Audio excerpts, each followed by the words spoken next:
গাজীপুর ৪ আসনের সাবেক সংসদ সদস্য তানজিম আহমেদ সোহেল তাজ আবারও বিয়ে করতে যাচ্ছেন। রাজধানীতে অনাড়ম্বর অনুষ্ঠানের মাধ্যমে ৫৫ বছর বয়সী সোহেল তাজ সম্প্রতি বাগদান সম্পূর্ণ করেছেন।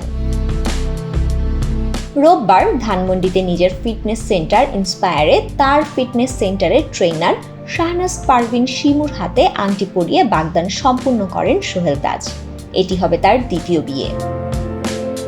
বাগদানের সময় সোহেল তাজের ছেলে ব্যারিস্টার তুরাজ তাজ, ছেলের বউ, নাতি সহ বন্ধু ও ফিটনেস সেন্টারের সবাই উপস্থিত ছিলেন।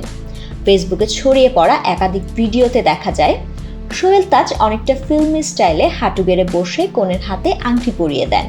এ সময় উপস্থিত সবাই হাততালি দিয়ে মুহূর্তটি উদযাপন করেন। সোহেল তাজের ঘনিষ্ঠ সূত্র জানায়, ঠাকুরগাঁয়ের মেয়ে শিমু মা ও 2 ভাই সহ ঢাকায় বসবাস করেন। দীর্ঘদিন ধরে একসঙ্গে কাজ করার সুবাদে সোহেল তাজের সঙ্গে তার সখ্য গড়ে ওঠে। তারই ধারাবাহিকতায় উভয় পরিবারের সম্মতিতে আংটি বদল হলো। সামাজিক যোগাযোগ মাধ্যমে ভিডিও ছড়িয়ে পড়ার পর নানা ধরনের প্রতিক্রিয়া জানাচ্ছেন নেটিজেনরা।